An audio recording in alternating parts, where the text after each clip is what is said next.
Hey guys, Ethan here. Today we're going to be turning Minecraft into the ultimate alien survival game. I recently finished watching a new show called Scavenger's Reign, which features a really incredible alien world, and I was inspired to try to bring something like that to Minecraft. It can be pretty difficult to totally change the overworld into an alien one, but I think that I did a pretty good job of giving the feel of exploring a whole new planet.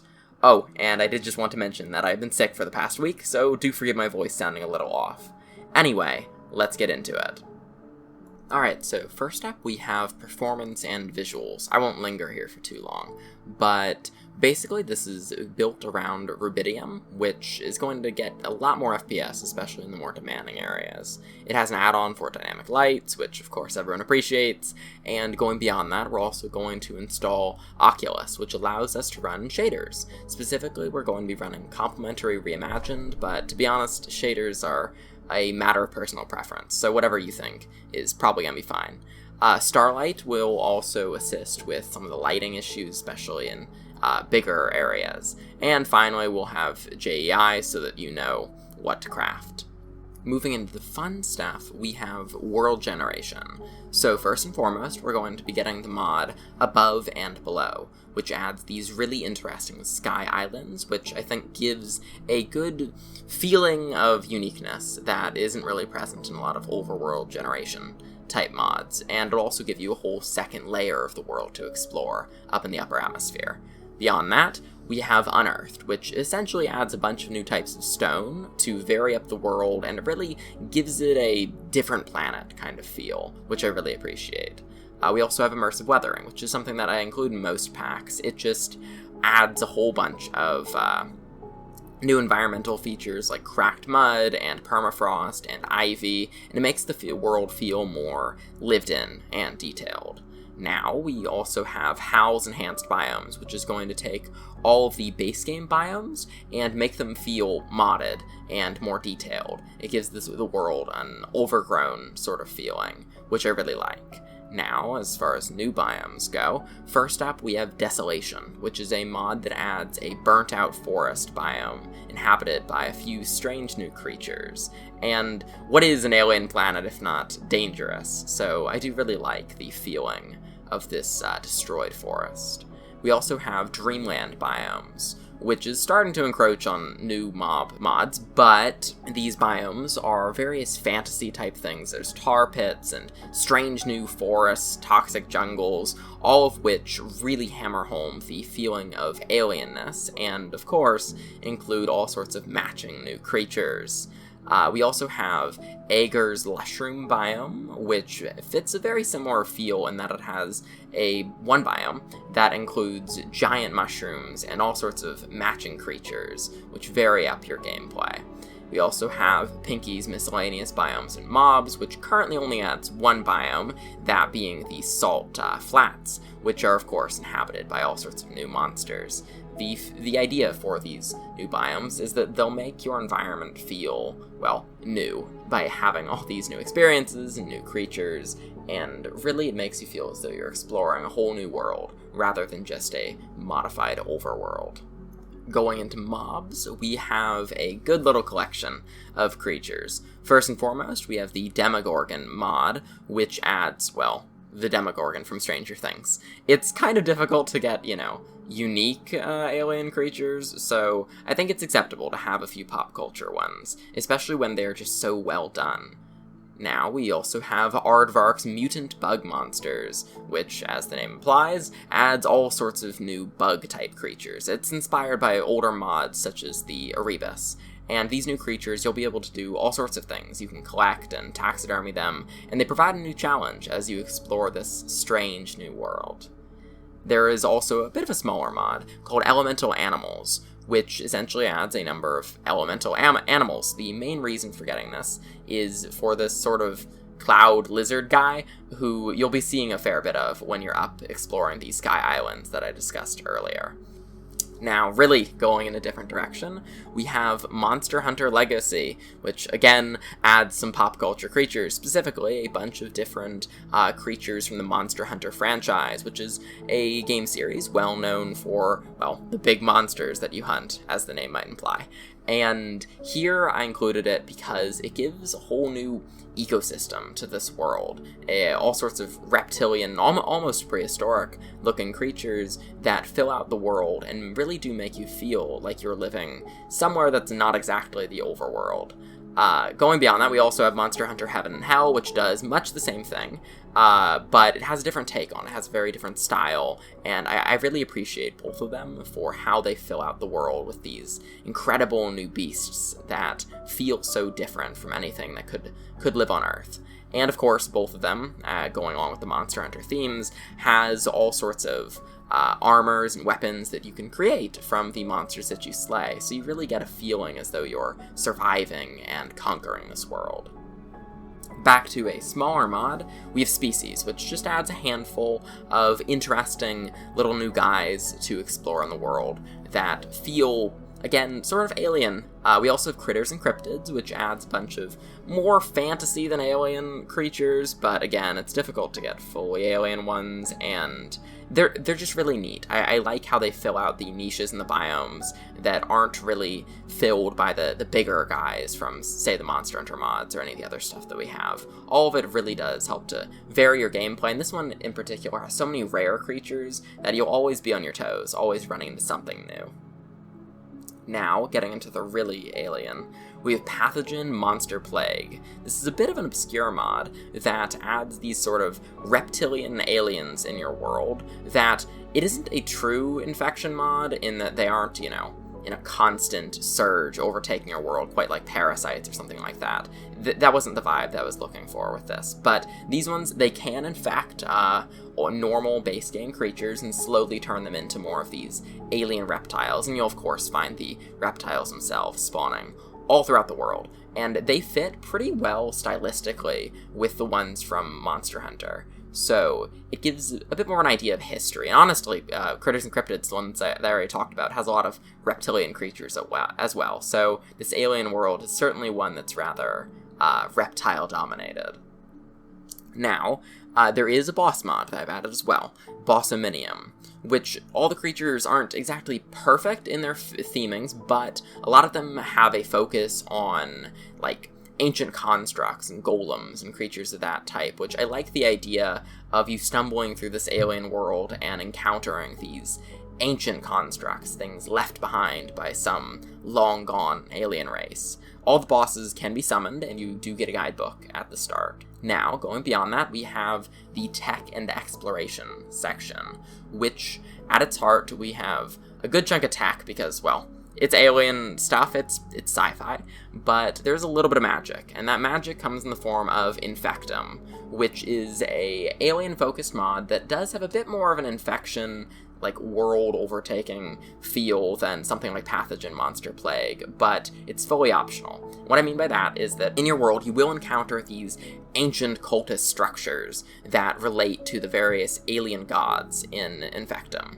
And eventually you can summon and defeat the Overlord boss by going through this whole cultist route. It's really cool. And when that boss is defeated, it does begin an infection in the world. So if you don't want to deal with something that's, slowly spreading out and taking over your world, you don't have to. But if you do decide to engage with these ancient monuments, which I think fits pretty well thematically with the Bossominium bosses, but if you choose to engage with them, then you can face down these alien horrors. Now, a little bit more of a standard tech mod that everyone's seen by now is Create. Create doesn't really need much of an introduction, but I think that it fits well here because if you're stranded on this planet, you're slowly working up through technology. You can't just start with space-age tech. You'll have to work through something like Create, this very basic technology that you build up as you slowly conquer the world. It also adds all sorts of new stone types, which I think fit really well with the other ones that I talked about earlier. Immersive engineering is also a similar one to Create that has more of a retro-futuristic style, and I think it fits really well here as kind of a progression. You would start with the more steampunky tech from Create and move into immersive engineering with its retro-futurism style, and as you slowly work on electricity, you would move on to something like modular power suits, which adds, well, essentially mechs. They're very space-agey type tech that I really like, and they'll be a good reward for after you've defeated the world with these customizable weapons and suits of mechanical armor. And of course, that flows into Ad Astra, the space mod, because, well, we couldn't have an alien survival without some ability to go to space. So eventually, after you've defeated this world, you can leave the planet and journey out into the stars. And of course, there is an add-on for Ad Astra, which includes a number of Star Wars planets. And I know, pop culture again, but they are really fun, really well done. Both Ad Astra and this add-on for it really give a feeling of, well, space exploration, which it's hard to have an alien survival game without some sort of space exploration. And speaking of space exploration, if journeying to the stars in a rocket isn't really your thing, we do also have Stargate Journey, which is a mod that includes the Stargate from the Stargate franchise. It is basically an ancient portal to other worlds, which only one spawns per world, but that can be changed by getting an optional data pack, which I won't include at the start, because I do like how rare it is. But the Stargate allows you to explore a number of different worlds from the, Stargate franchise. So I think that relates to a lot of the ancient tech, or at least thematically goes along with the feelings of ancient things that are included in the other mods. And so yeah, that is basically the pack. Now I'm going to cut to a bit of gameplay, just to show you what it's like surviving in this vast new world. Hey guys, so I just started. I got all the... off to a great start. Turns out I didn't hit record at the very start, but that's fine. I got all this stuff from a meteorite, and now I'm chilling with my guy here, this, like, dinosaur guy. He's definitely from one of the Monster Hunter mods, but we're just gonna call him a dinosaur. So, that's pretty good. We've been exploring this savannah. And there's a salt flats over here, which heads into a desert, floating islands. This really is the alien look at this guy! Oh, he's so fun. He's another Monster Hunter guy. I know that much. But, okay. I thought that I saw a way up to these floating islands, because it's getting dark, and I'm gonna pretend like the islands don't have monsters on them. And it's very dark underneath the islands as well. I don't like how he's running at me. I don't like how he's blinded me either. I don't like that at all.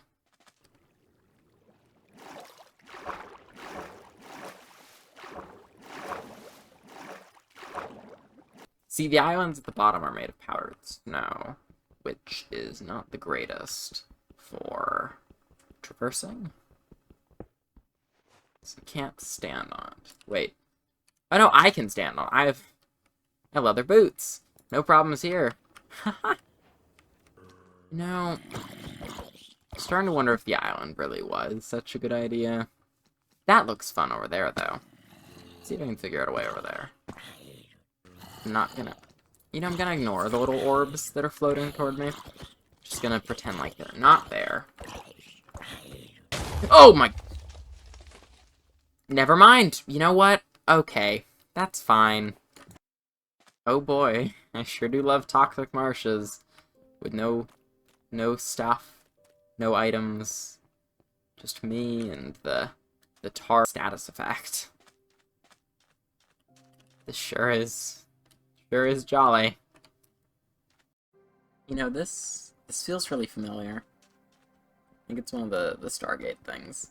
See, it's not that bad to find the Stargate, because you just gotta find one of these temples, and then you trade with a villager or something, and you'll get a map to the actual Stargate.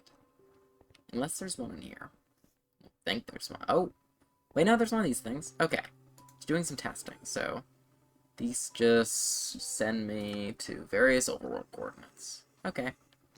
Bye, guy. Oh, no. Why would it put me in a dungeon? Why would it... Oh, no. I will say, something tells me that the big evil temple is, in fact, evil, but... I don't know. I try not to judge a book by its cover, you know? Oh my God! You know what? I'm sure he's friendly. That was just a warning. Just big purple temple. Not even evil temple. Just, see, look, there's a friendly guy right there. And there's this chest, the dagger in it, and another type of dagger. An infected leather. Oh my. I love infected leather. It's like my second favorite thing. It talks about all sorts of things, which, you know, that's great and all, but I never learned how to read. So, we all die eventually. At least I'm not dying of boredom. I feel like I'm on a safari, you know, wandering around this biome that's definitely from one of the Monster Hunter mods, but I'm not sure which one, and just hoping that I don't get preyed upon by some sort of hideous beast. There's no beasts. There's no beasts. Just me and these Felvine. Are these edible? I did play one of the Monster Hunter games at one point. I'm not just stealing these things. You know, guys, it sure is a good thing that the monster's stuck, or else he'd be able to hurt me. Oh, he doesn't actually bite that bad. See, he's friendly. He's friendly. You know, guys, I find the notion that I cheated in any sort of armor to be quite insulting. Also, this is a different guy. It's one of the duplicate guys. Look at me, hit him though. Whack, whack. Big dragon. Oh, my. Okay, right, never mind, you know? The cheated in armor doesn't even matter sometimes. That's how you know you're an alien planet, because the creatures are mean. Alright, we're gonna take him down. Once I get my boots on. Okay, so he's like... Okay, he got me there. He really did get me there. Boy, I sure have been working hard to get myself a full suit of power armor with no cheating.